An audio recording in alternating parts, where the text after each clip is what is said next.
All right. Welcome, everyone, to Star Labs Star Night Research. Sorry, I almost forgot we're in a different show now.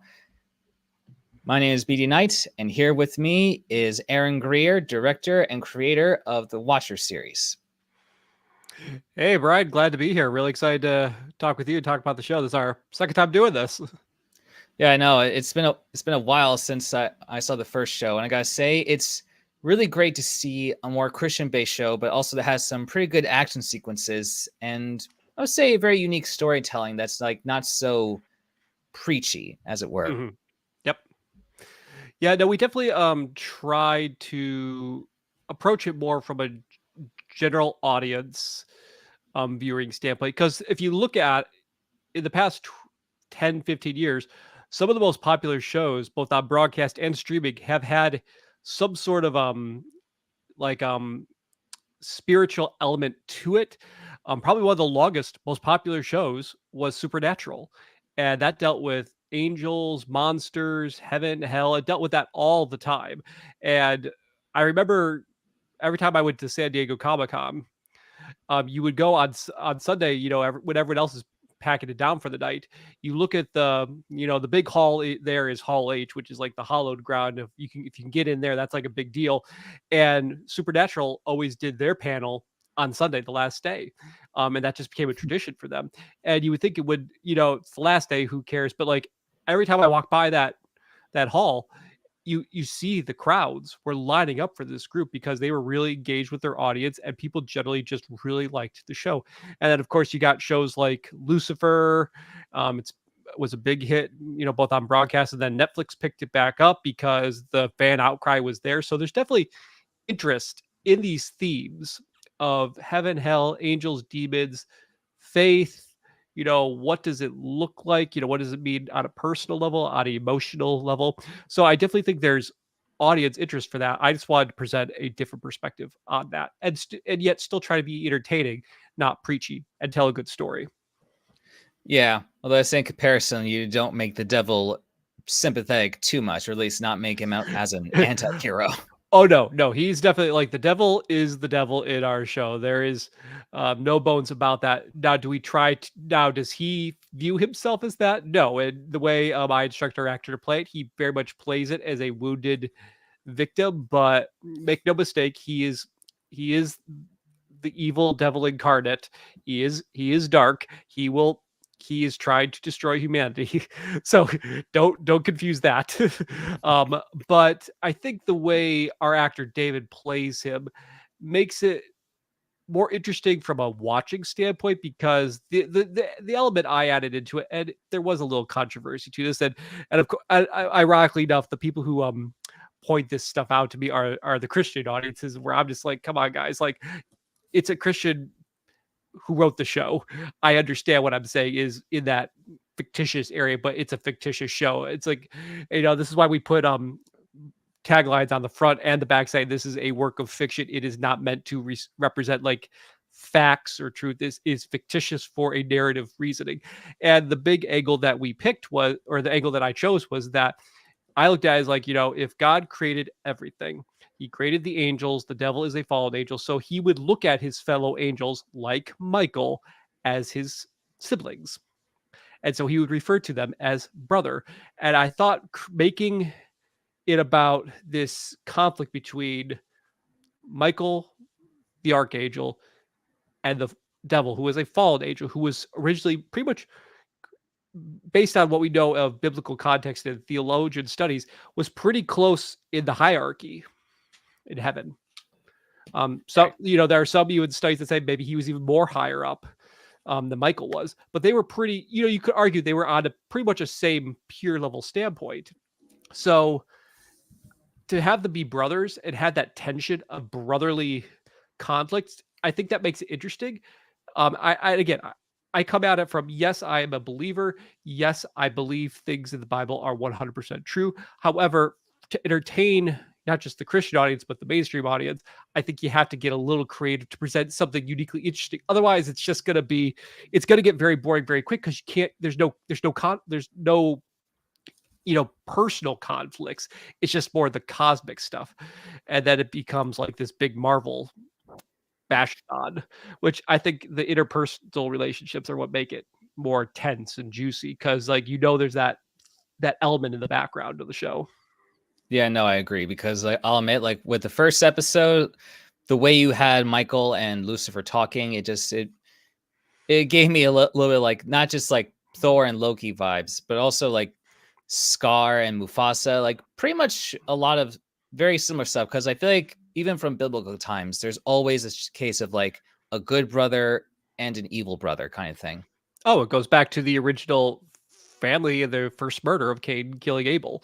I mean, it very much is that. I mean, and if you look at, I mean, if you look at the Old Testament, most of the major conflicts that come out of the first couple hundred years, roughly, it's all family-based conflict, and oftentimes it's between brothers. It's Cain and Abel. It's then Jacob and Esau. You know, even before that, there is Isaac and his half brother Ishmael, who Abraham sent away and chose.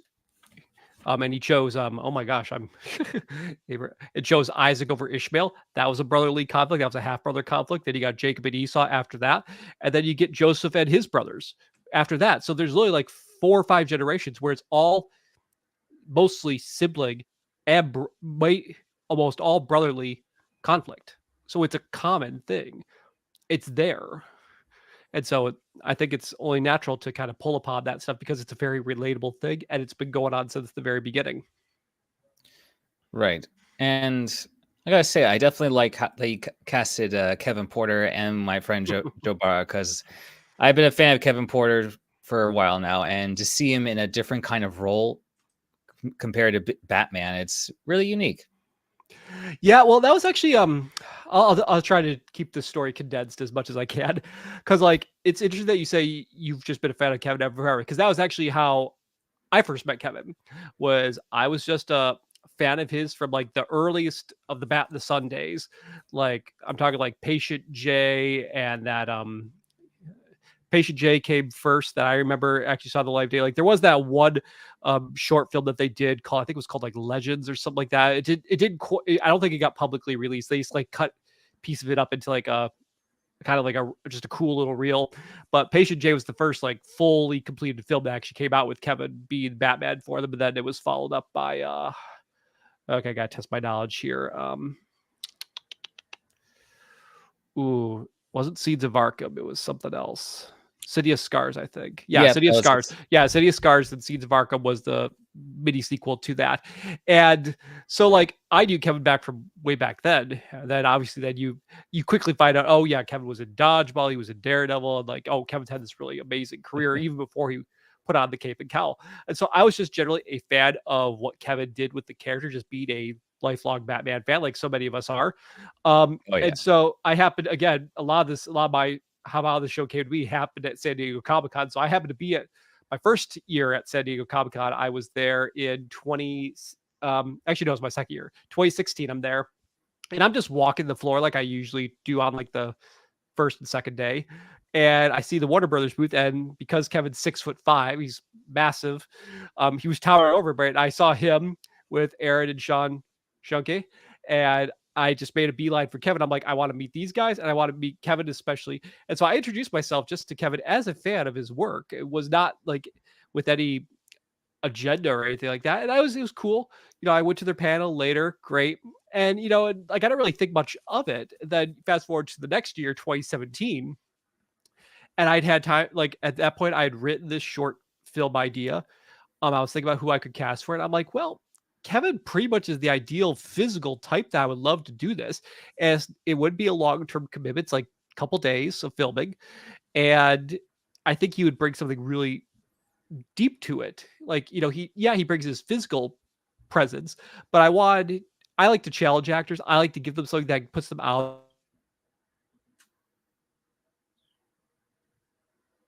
Hello, you still there? I think your screen might have frozen.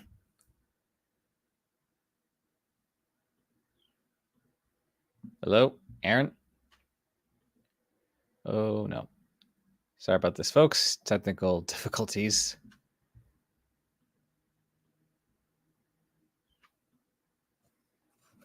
Hello, Aaron.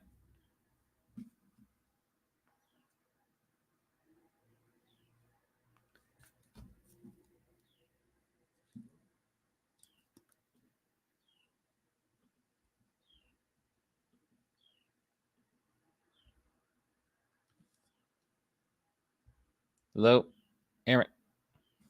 Oh, sorry about that, folks. 1 second.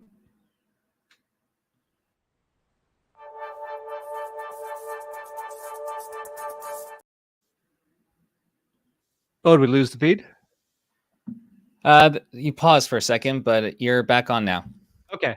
All right. So yeah, so the third year of going to Comic-Con, Kevin had accepted the role, and he and I literally walked the halls again, discussing what we were gonna do about the character. Because then 2 months later, we went and shot and filmed the what ultimately ended up being the pilot, which got us to greenlight the series. And so that just all started out as me being a fan of Kevin's and just building a working relationship with him and pitching him an idea, and it kind of has blossomed from there. And now I count him as a very good both friend, both personally and professionally, which is great.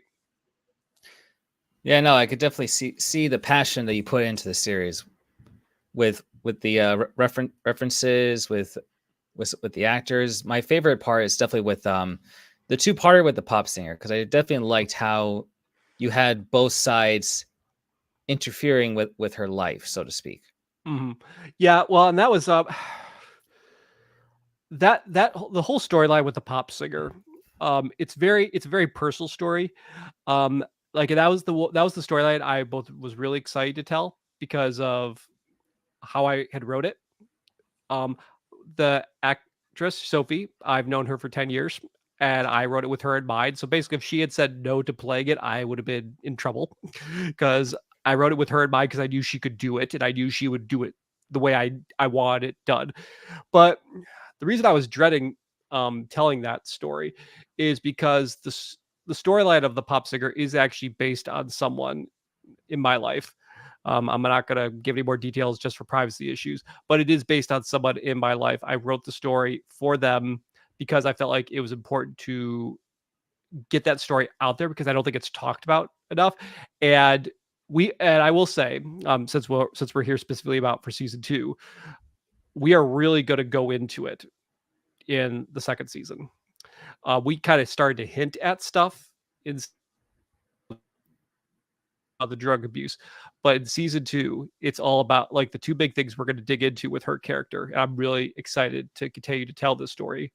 Is one, what's the deeper, like those were symptoms. What's the root cause? And we're going to dig into the root cause.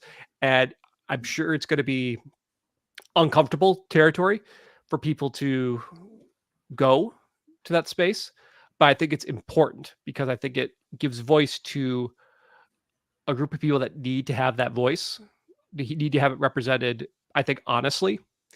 Um, but also the other thing is that, we saw at the end of the two-parter with her, she becomes a believer. Great, and as I've jokingly said, this is usually when the Christian film it ends. Yay, great, you accepted, you're good.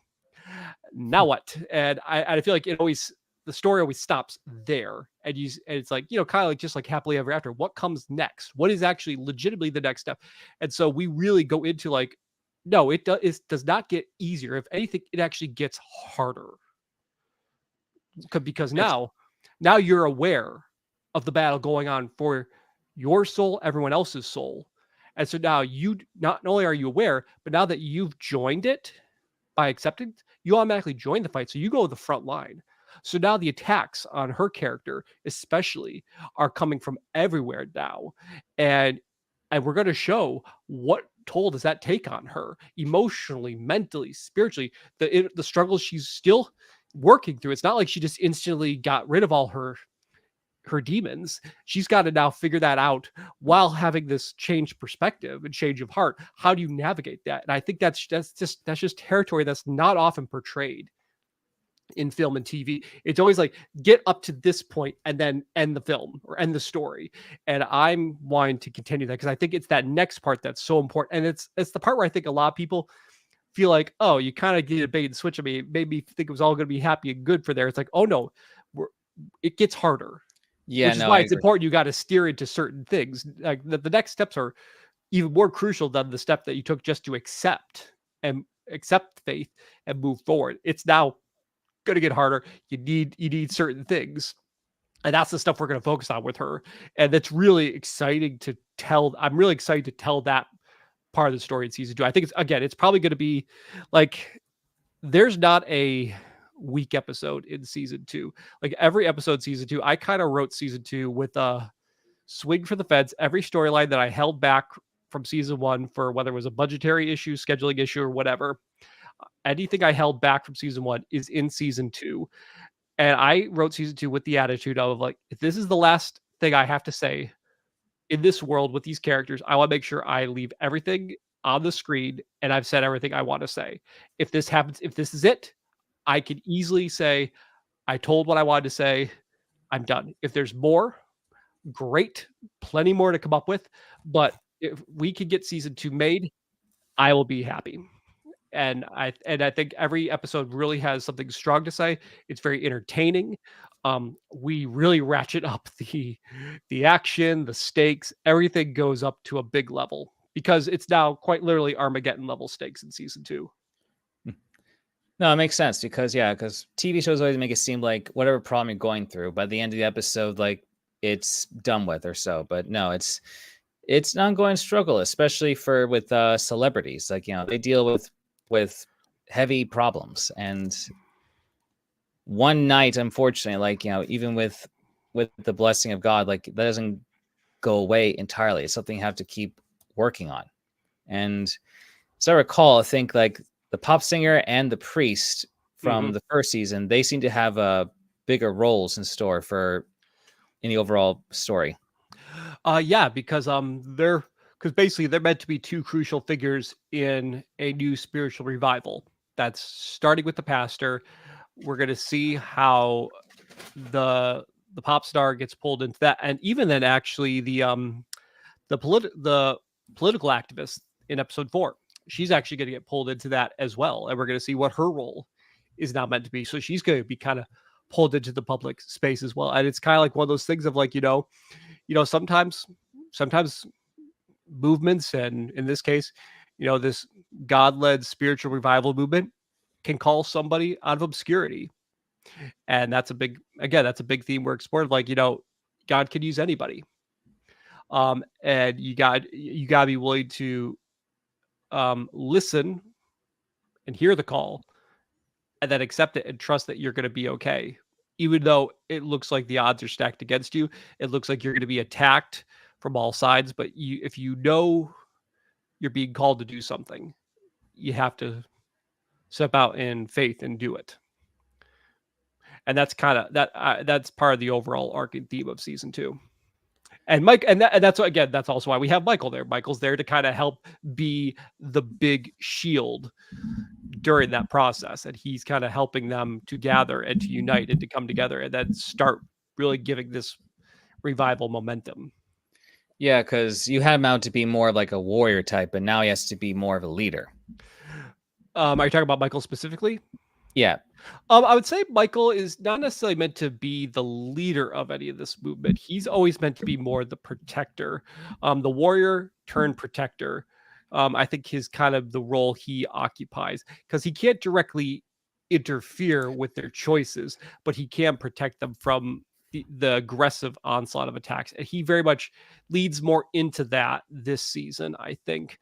And there have been some great shows that have come out recently that I took some influence from, and I wanted to incorporate that into his character, both how he carries himself, some of the struggles he's working with, one of the things that's going to massively change is his fight style. I like there's a more bare knuckle approach that we're going to be taking with any of his actions scenes in season 2, and really just give him this really strong like style that I think is going to look really, really cool on screen. Yeah, it's always pretty interesting, like when you have like these either biblical or mythical characters, how they can live among us, but they don't really do anything to interfere with human affairs much. Yeah. Well, that I think that's just it's something that you just see in a lot of these shows and movies is if you come up with a reason of why they are not completely all powerful.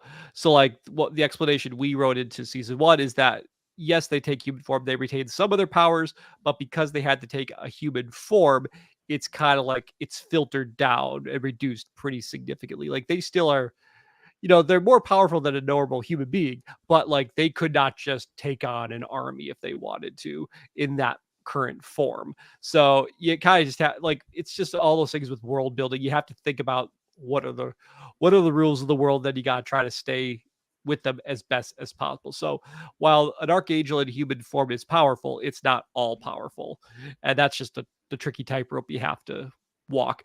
But again, it's also one of those things where it's like you have to come up with these things because you are dealing with actual human being people who do look tired, who can feel pain, and who aren't physically unlimited. You have to work within the limitations. So how do you explain those limitations? And so that's kind of my rationalization. Other shows have come up with different ways of doing it. Just kind of depends on the the actors and the creators of the show or the movie of how they want to explain that away. But that was the path we chose.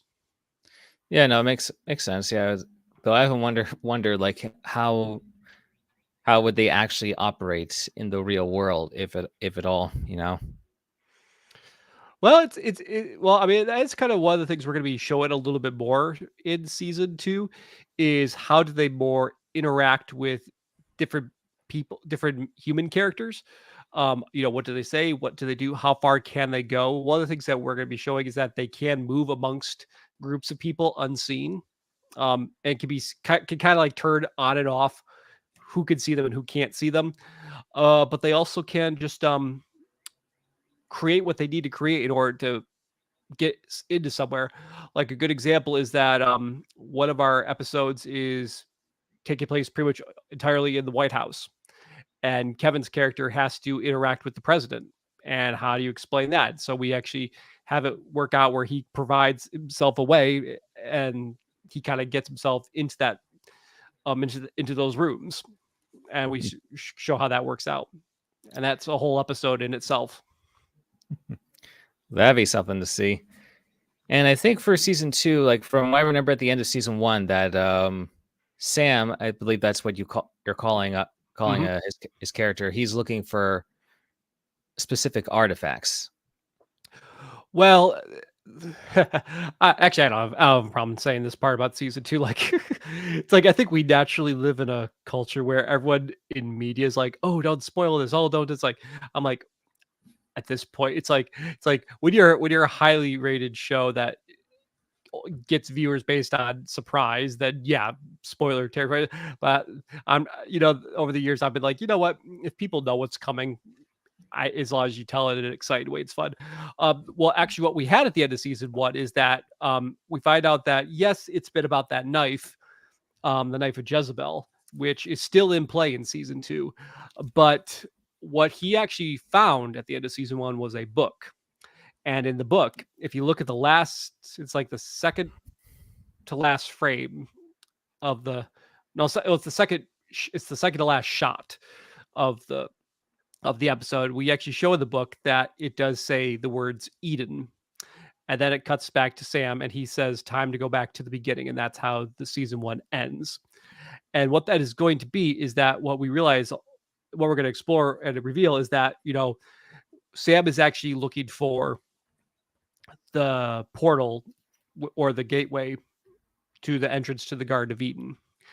And because that has been hidden and obscured from history, it's been wiped from all memory.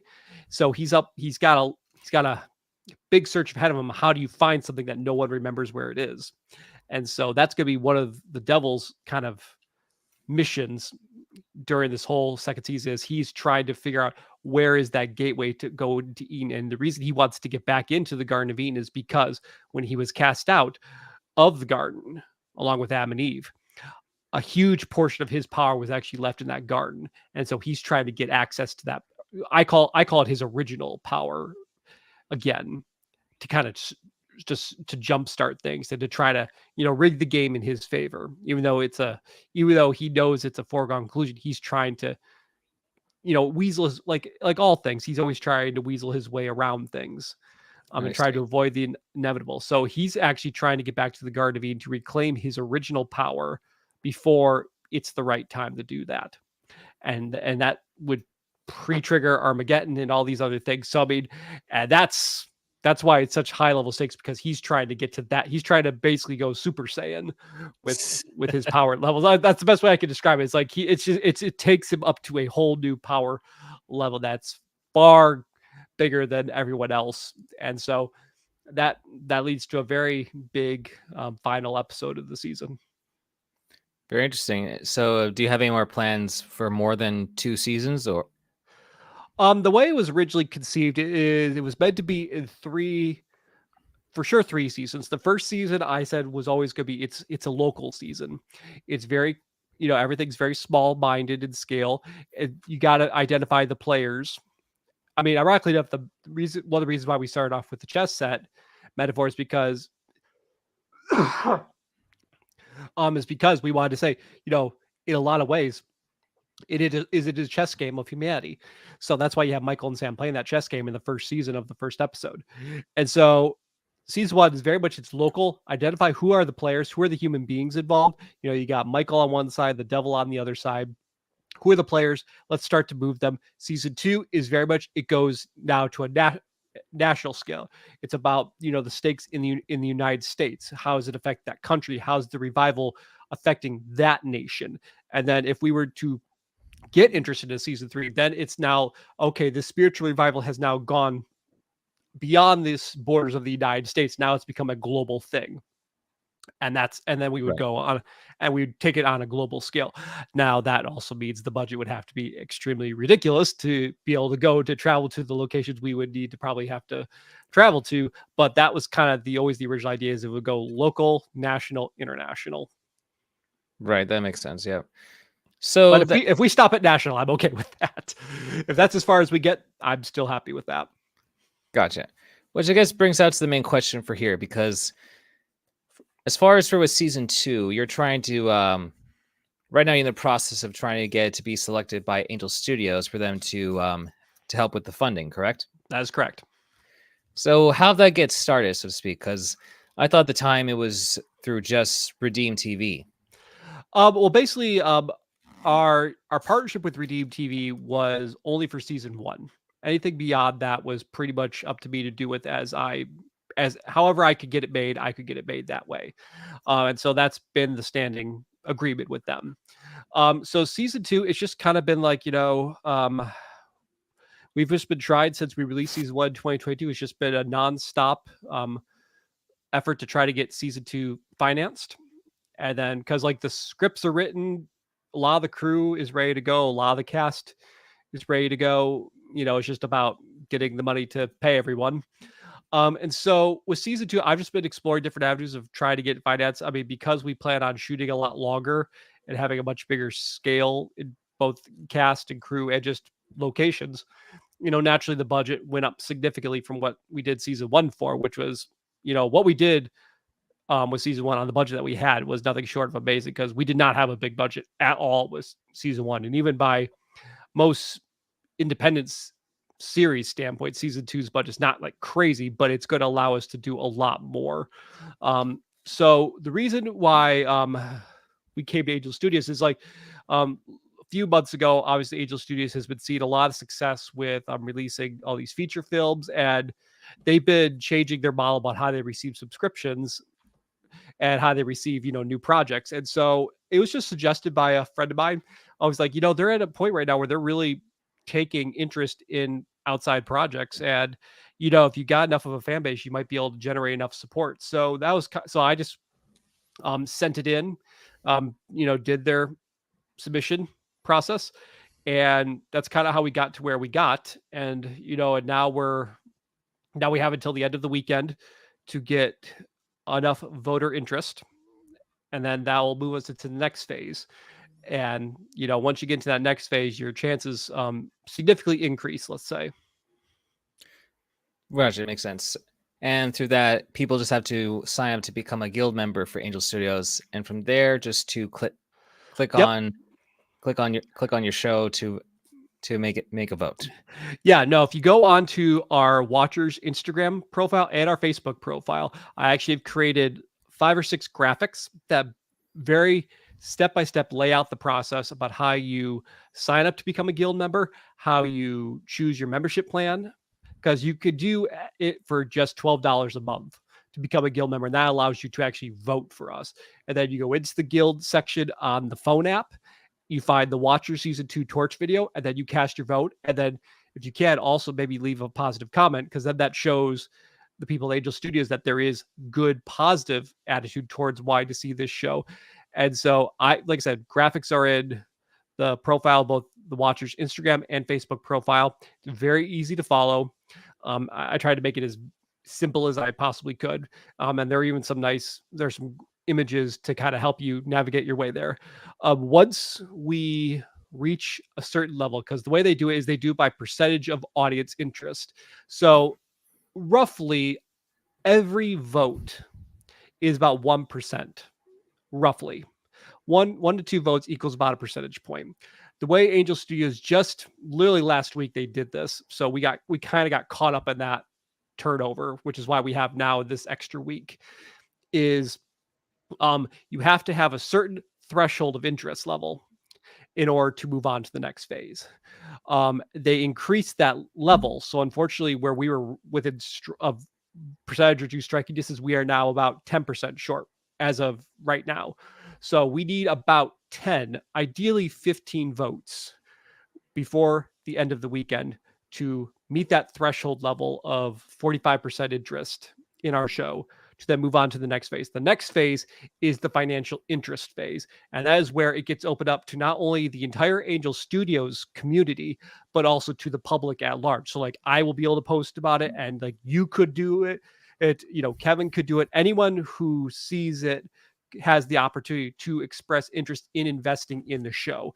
And that you literally can actually invest in the show and say, I want to put this on. You now become an equity investor in season 2. So you actually will then get a percentage of whatever the return ends up being. And since we are going to be releasing, we would then release it through Angel Studios, there's going to be a return back. So whatever percentage ownership you have in season 2, you would get that percentage back as you would as an equity investor in any other kind of project. And that's the exciting thing, is that for fans of the show, this is your chance to be an owner in the show. And it is purely because of you guys that this is going to happen. And so, and that, if anything, that only motivates us more on the cast and crew to make sure we make the very best second season that we possibly can. One thing I do love is that everyone who's involved with the show cares deeply about this show. Like you will hear them when they talk about the show, and like we're gonna be doing a live stream tomorrow with a bunch of the cast, just to kind of do a final push for votes on the Watchers Instagram. You'll hear the passion in their voices. Like a lot of them have said, this show was a project that it was not about the money for me. It was about what's in the show. One of my favorite characters that I've played. I know Kevin has said it's one of his dearest characters. Like, I don't know if he puts it as his top character, but it's like, it's right up in that echelon. Really, everyone has just said that they really love what the show is trying to do. It's trying to be a show about hope. It's trying to be a show about probing some deeper questions.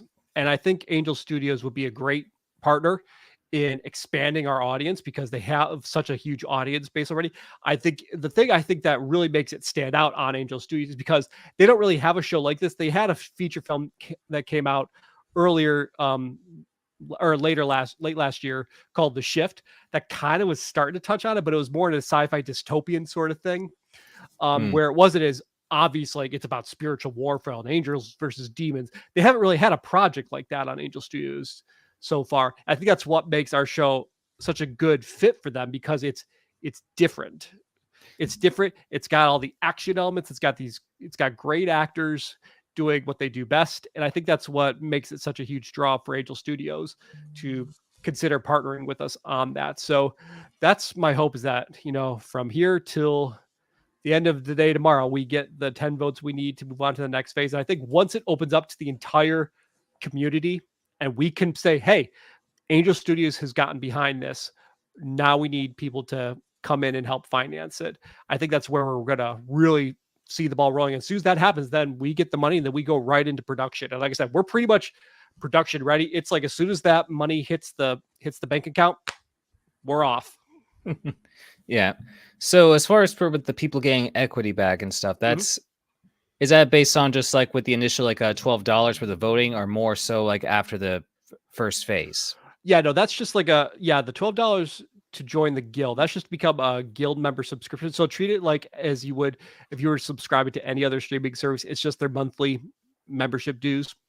The nice thing about even the $12 membership of being a guild member is you get percentage off in their merchandise store. You get access to any new project that comes on Angel Studios. You get screening access to it. It's like before a film will hit a theater, you'll get access to see it online on the Angel Studios app. The other thing that's kind of cool is that they give you 2 free tickets to whatever their latest theatrical release is. So like right now, they have a film in theaters called Cabrini, and you could actually claim 2 free tickets to that. So really, when you think about it, 2 tickets, $10 a pop. That's $20 right there for one movie. So if you do just the $12 membership, you pretty much have already covered. You've already made that back in terms of like you get to go see a movie in theaters for free. So that's why it's such a good deal. And even if you want to just do it for a month just to be able to cast your vote for us, it's not a huge commitment in order to get us to the next point. So that $12 or their next level is $20 doesn't is not part of like what you would make back in terms of your equity investment. The equity investment phase for Watcher Season 2 will be its completely separate part of the process, and then all that paperwork you would actually get through Angel Studios, because they actually would be handling the formation of the entity that actually handles all that, and you would get all the normal SEC paperwork you would get if you were investing in any other property in equity investment situation. Gotcha. But still, I kind of like the idea that their Angel Studios is open to accept any ideas someone may have for a show or a movie. Yeah, their biggest thing is their mission is they want projects, as they call that, amplify light. They amplifies positivity, and and offers hopeful messages. But you could tell also, because I mean, the guild members that have already voted on our torch vote and have left feedback, they don't hold back on their feedback. Like, they're very savvy viewers. Like, they know what's quality, they know what's good storytelling, they know when an idea is good and when it's not, and if you're not genuine about that. And so they will sniff out fakery, or they will sniff out if someone's like, they ran outside in their backyard with a little digital camera and shot this in a few days. So the fact that we're this close to moving on, I think, says a lot about the quality level of our show. And again, that was all the footage that they've seen is from our season 1. We're going to do even more with season 2, and it's going to, just be even better looking, better, better production design, just better everything. Like, everything's getting stacked for season 2. Yeah. That's the other thing I wanted to ask. For as far as while we're building more development with our established characters, will there be any other new characters to be added here? Yes, there are a lot of new characters, actually. A lot of new characters that are going to be main characters in the season. And a lot of them I'm hoping to cast very familiar faces, and the faces that people recognize. I'm not going to say all of them, but I will tell you about some of the characters. Some I'll say who I want to play them, and others I will keep that as a hopeful surprise for when we actually get to sign them. Probably the 2 biggest new characters are the character of President Christina Marino, who's playing the President of the United States. Her character is present throughout the entire season because we're kind of building to her episode, which is the second to last episode. And the choices she has to then make, the big threat that she has to decide on how to react to, is going to have big implications going forward. What's cool about her character is we have her where she's like a former Marine, and she actually, like, Michael actually saved her from a RPG back in a war, and she didn't realize it was Michael. And at the time, Michael didn't know why he was having to save her. And then, when they meet up again, like years later, it's like, oh, I saved you for this purpose. This is why, I was told to protect you. And so there's a really amazing actor that I have in mind for that role. Luckily, I know the casting director that I'm hoping to use for this series has worked with this actress before, and I'm really hoping that he will present our case to her and get her to say yes. She was the lead in a major show on a cable I think it was either USA or TNT. But she was a major actor on that show. She was one of the two leads. I think she would be an amazing um, person to do this role of the president and the way I want to do this story. It's a storyline again I've had for many, many years in my head. I just never figured out how to tell it, and then it fit really well into the world of the Watchers. Probably another one of the characters that I'm excited about is the character of Miriam, and Miriam is a younger angel who has not had to serve on Earth before. And so she is sent down by, if you remember the character of Uriel, who was played by Freddie Wims.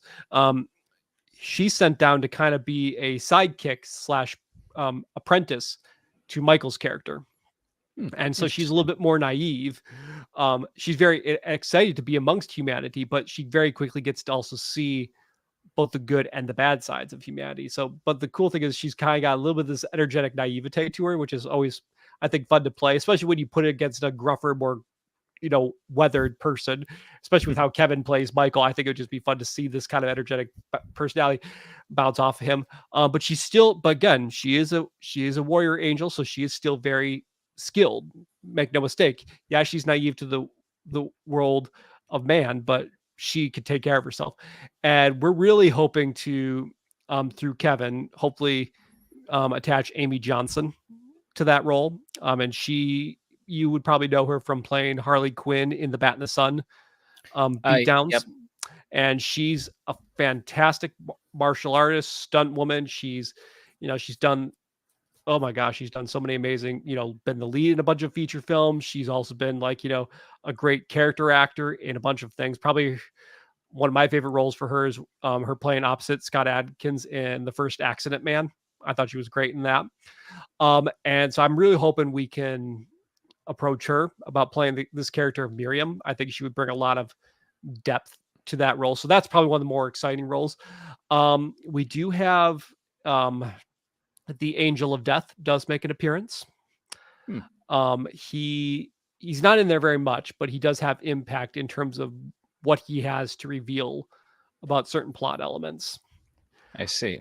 Then on the bad guy side, so I'm gonna go from good guys to the in between to the bad guys. On the bad guy side, we have two new characters. One is a chaos demon called Amira that the devil summons up from hell, mostly to replace Tamil's character. Tamil is still in the show, but she's kind of off on her own journey. So he kind of needs this new right hand ruthless, causer of chaos. And what we find out with Amira is she's much more unhinged than Tamil ever was. She's been kept down in hell for a reason, is because when she comes up, stuff goes nuts because she's so unstable. So you're going to see this very crazy, literally, she's a chaos demon. Her goal is chaos. And the devil's like, Sam even tells her, it's like, yeah, I only bring you up when I really need a lot of noise to be made because you are not subtle. So, I mean, it just shows you that he keeps her in reserve for a reason. And so to see that, I think is going to be interesting. And then we also introduce a rival to the character to the devil. We have kind of like a mid-level demon who kind of decides, Sam, the devil, he's too distracted. He's too obsessed with Michael and just doing all this self-serving stuff.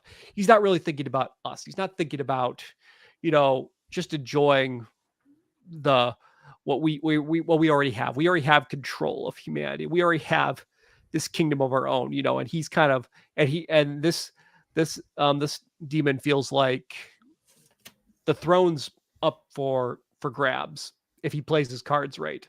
So he has to be more sly. And and he's built his reputation as being a trafficker of information, and so he's going to use that in order to misdirect what Sam's doing, because he knows Sam's looking for Eaton, so he's going to try to misdirect Sam. And that's how and and Joe's character gets caught up in between those two elements. And that's kind of where Joe's character kind of finds himself, which I think is gonna be fun for Joe to kind of play this back and forth. Is he a double agent? Is he always been on the same side as he always been in, or how's he gonna play that? Um, but but yeah, so we got this rival character that's trying to take a shot at the devil, and he knows he can't miss. So yeah, we got plenty of new characters, new threats, and yeah, it's a lot of exciting new characters to cast. I mean, some of them I have people in mind for. Others, I hope to attach some name tail, like the Angel of Death. I hope to cast another associate of Kevin's in, who he's been very nice in liking a lot of our posts lately, so I'm very happy that he's following our progress. So hopefully when we ask him to come up to Michigan for a few days, he's very excited to do that, as long as he's not on his current show that he's on right now. Gotcha. Now, I'm guessing for the Hopefully Angel that of was Death- subtle enough. No worries, but I'm guessing for your take on the Angel of Death, you won't go with the typical look we see him in other media, right? No, I actually had a very clear idea of what I want him to be. And I don't know why I came up with this, but it just seemed to make sense. I was just like, if he has to show up to ferry his soul to heaven, because that's what I have established be his main purpose, is he comes at the time of one's death, and he ferries them along. He would naturally want to appear as a non-scary entity. And so, and it's something not scary, not threatening, but very gentle, serious, but like there's this warmth and this comfort that comes around. And for some reason, the way I actually described it in the script is he's very Mr. Rogers like, very calm, very high, like very even, like like not a lot of emotional like change in his voice, but it's a very soothing calmness. And and I feel like what we do with his wardrobe and his hair and makeup, I think we're gonna just try to make him a very accessible presence. How I want the actor to play is like he can turn on a dime, he can get very intense, but like he naturally presents himself as this calm being because he's naturally working with a soul that has just passed on. So No, it was, so I'm like, and as soon as I thought of that idea, I wrote down Mr. Rogers like. I'm like, okay, that's definitely different. I've never seen anyone do it that way. yeah, it does remind me a bit of like Neil Gaiman's Sandman stories with these characters called the Endless, where they're these entities that are based on a particular like not sure, not emotion, but a certain thing. Like they all start with the D word, like dream, Mhm. dream, desire, and there is even one called death. Okay. And she's like in the comics she's portrayed as like a very like a goth looking chick, but she's like, very pretty looking, and she just has a warm open hand to like, guide these souls when they're dead to their destination. Yeah, and I think that's kind of what we were going for. Is it's not meant to be. It's death not meant to be scary. Doesn't mean the character isn't cannot handle themselves. But I think to who they're appearing to, their appearance would naturally take on the appropriate appearance to whoever they're showing themselves to. Yeah, although it was interesting that in the show Sandman and even some of the comics I saw, like some of the people, they may not be fully aware that they're dead yet. So that so like when Death tells them, yeah, it is time. It's like, oh my god, like Yeah, no, I mean, he doesn't like the way he works into our show. He's not actually there for someone to be dead yet. He's there to shake things up a little bit. I don't want to give away his complete role, but he's definitely there for a reason. And again, he plays a key role in just kind of like the whole bigger story lines that are going on. Gotcha. Although it's hard to believe that the devil would have a rival, because you figure like who would want to challenge, who among his legions would challenge the devil? Yep. Well, and that's one of the things that we explore. And again, I think it just it gives David something else to play off of. It gives him another person to play off of. And it creates, because like it also creates this extra conflict that's going on, because the Tamil character ends up dealing with this rival a lot as well. And you see how their goals are very much in line, so it kind of creates temporary alliances. And again, I think that's the thing, is like I've just tried to come up with ways and characters that bounce off each other in unique ways, and it creates tensions and conflicts. And you know, especially on the bad guy side, you never know what everyone's pure motivation is. There's always like a back motive. And so I think again, I come at it from a filmmaker standpoint of like, what's interesting to watch as a viewer? How do I keep an audience engaged? How do I keep them on their toes and still move the story forward, and like, you know, and be entertaining? And I think that's a big thing, is like it's these tensions, these, you know, these backdoor dealings, these characters that don't quite trust each other. That's what makes the show interesting. That's what makes any show or film interesting, is those relationships. And you know, they're not perfect relationships. And I think you need those elements, even in a show like ours, to really keep the audience invested. Yeah. That's sort of thing I wanted to ask. Like, what's your plans for a Camille? Because I'm curious to see, like, because there seems to be like a little love story between her and Michael. Yeah, that's that part of the story is very much done. Just because it kind of reached its natural conclusion at the end of season one. However, what's going to change is that Tamil's whole journey is going to kind of mirror. I knew what I wanted to do with her in season two pretty early on in the writing phase, and I wanted her storyline to basically be a metaphorical example of how many people have this attitude of, well, if I just do the right things all the time without like surrendering to faith and surrendering to, you know, to God, if I just do good things, I could buy my way where I want to go. I could buy my way into heaven. And that's kind of because she's been betrayed by Sam. She doesn't really feel at place with Michael. Tamil goes on this journey of trying to buy her way back into heaven. She just wants to return. And that's motive, and her motivations for that are based on just self what's the word I'm looking for? Self Preservation. self-preservation, and just be done with all the the games. But her ways of going about it are, well, if I do one really big good thing, I could maybe use this as my bargaining chip to buy my way back in. And that bargaining chip that she wants to try to get is she is tried to hunt down and kill Sam. Because as we saw at the end of season one, she now has the knife that can kill an angel or a demon. And Yeah. she's in possession of that. And so she's going to use that to her advantage to try to find Sam and kill him. And then, you know, whether that, you know, knowing that that's not her role, but she's going to try to, you know, take control and take her destiny into her own hands and do this one big thing of killing the devil, and that should allow her to get back into heaven. And we kind of use that as a metaphor of like how so many people say, well, if I just live a good life, if I just do if I generally am a good person, that's enough. And I want to explore what that back and forth struggle kind of looks like. And again, that's not going to be for everyone, but I thought it was an interesting way to represent that idea in an interesting way.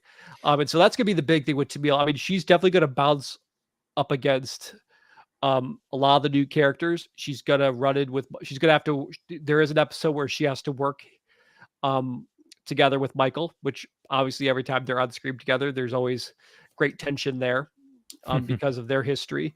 Like their big episode together, it's very much like, you know, it's kind of like they kind of almost have like this Batman Catwoman kind of tension of like, I Yeah. don't trust you, you don't trust me, but like we're not, but you know, if we're attacked at the same time, we're going to stand together, not apart.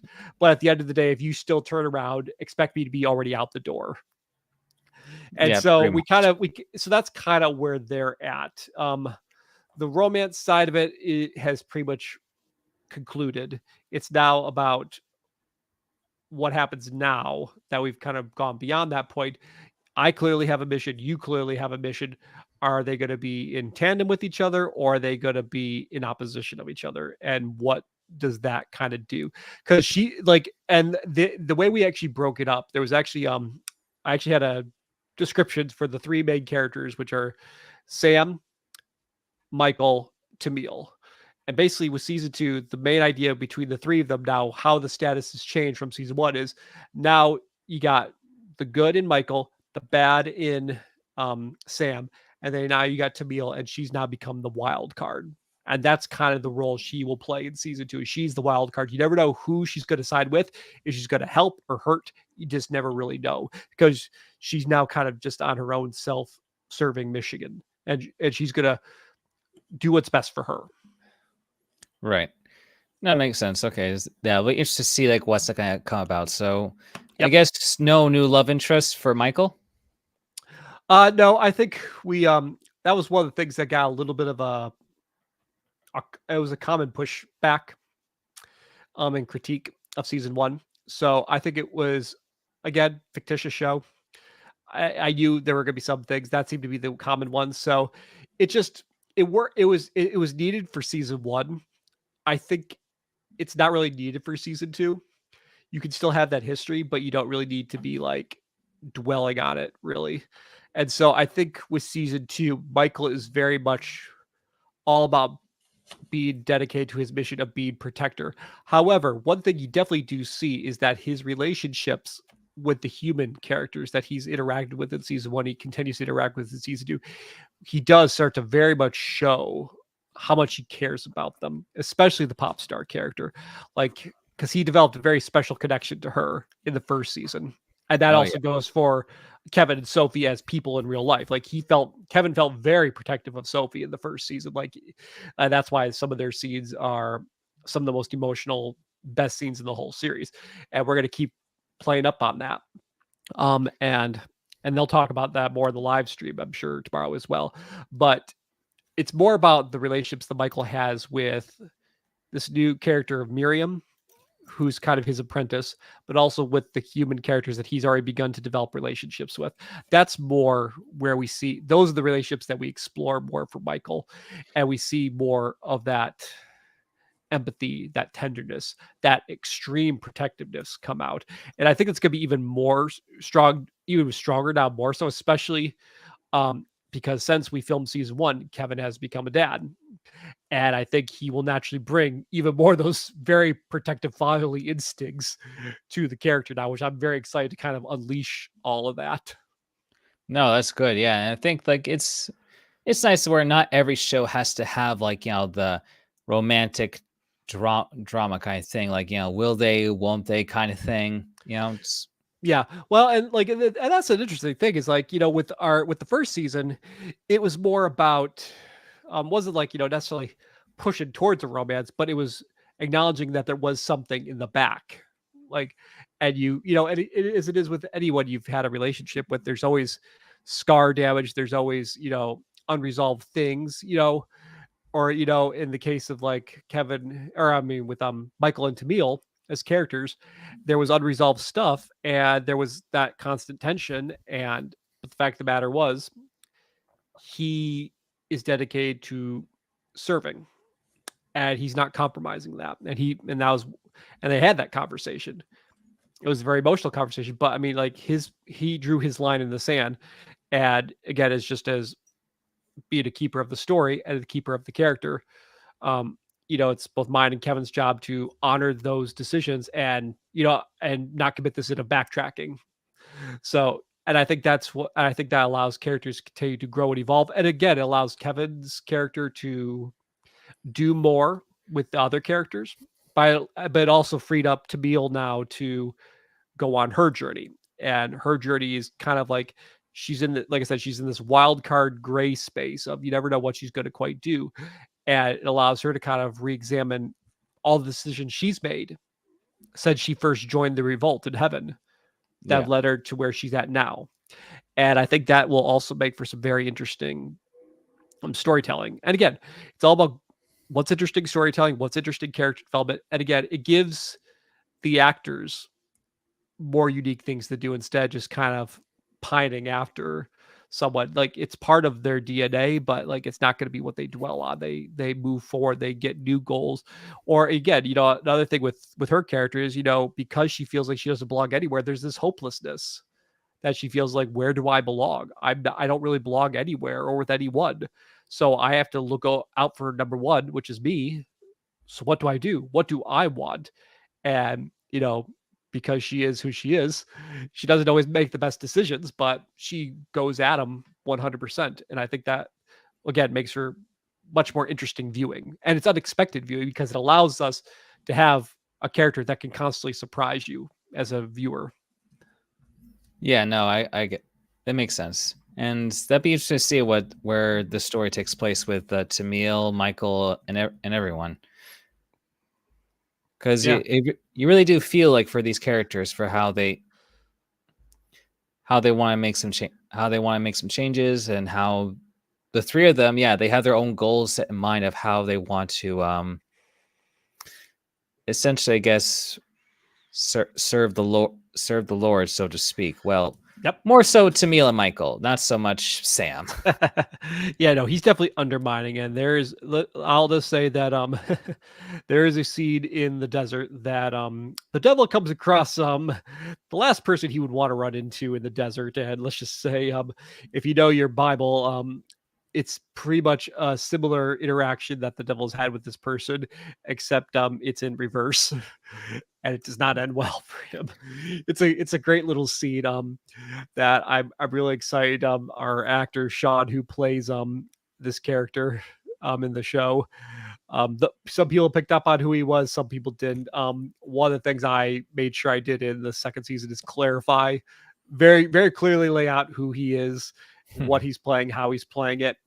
But he does have a great this interaction with David. It's only one scene, but it's a very intense scene. I'm just like, yeah, this just has kind of like that face to face,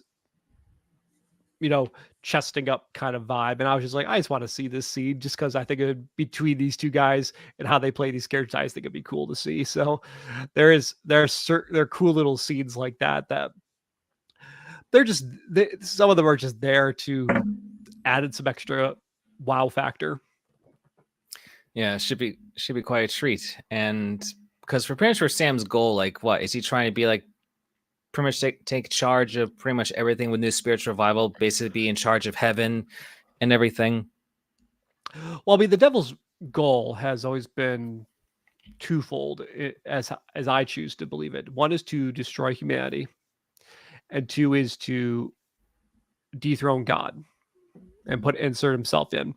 So I think the goal that he's trying to serve in the second season is very much get my full powers back so I can completely destroy humanity regardless of when God's timeline is of the end times. Like I'm just going to take it into my own hands and I'm going to wipe out what he cherishes, what he loves most, which is mankind.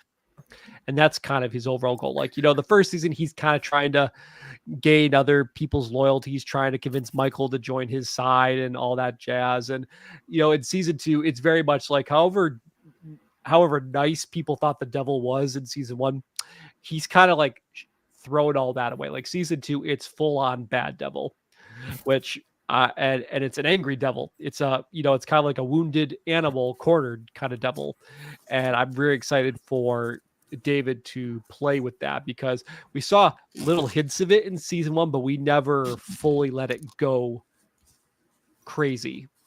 And I really want to just kind of let him go like full on angry, not chew the scenery. I'm gonna try to make sure he leaves his jaws off the scenery, but I want him to feel as dangerous as he should feel, and that's gonna be our biggest thing. Is you're gonna understand why he is so dangerous, and why you cannot,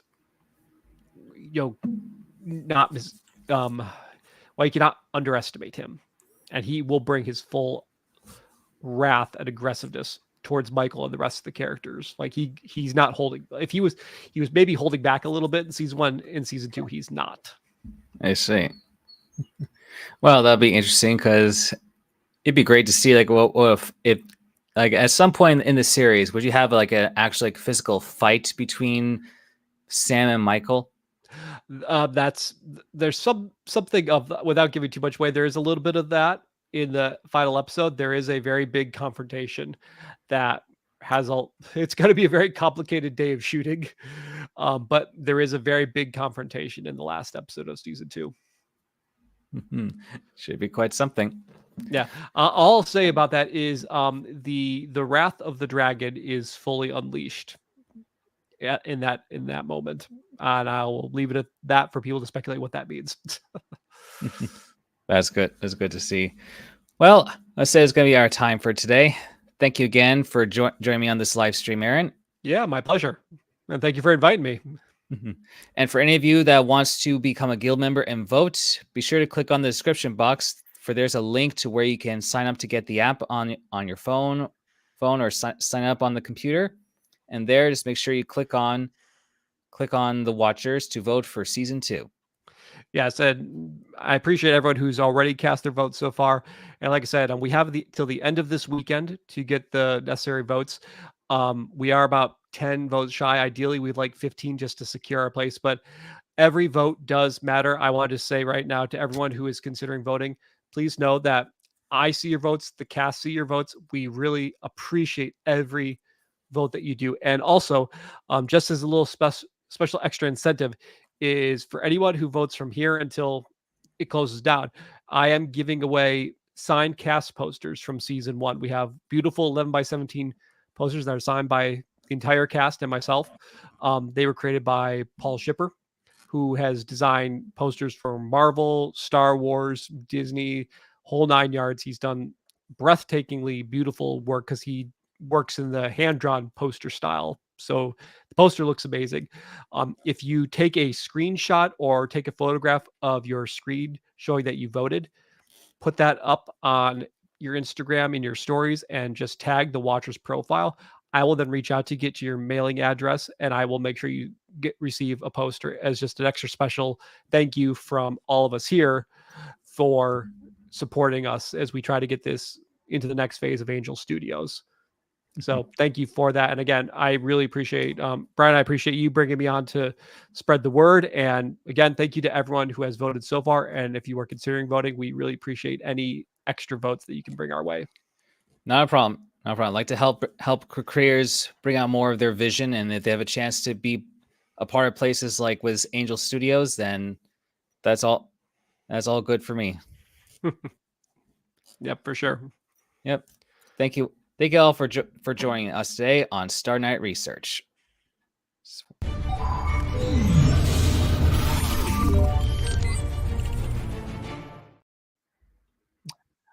All right. Oh, look at us. We went an hour and 10 minutes.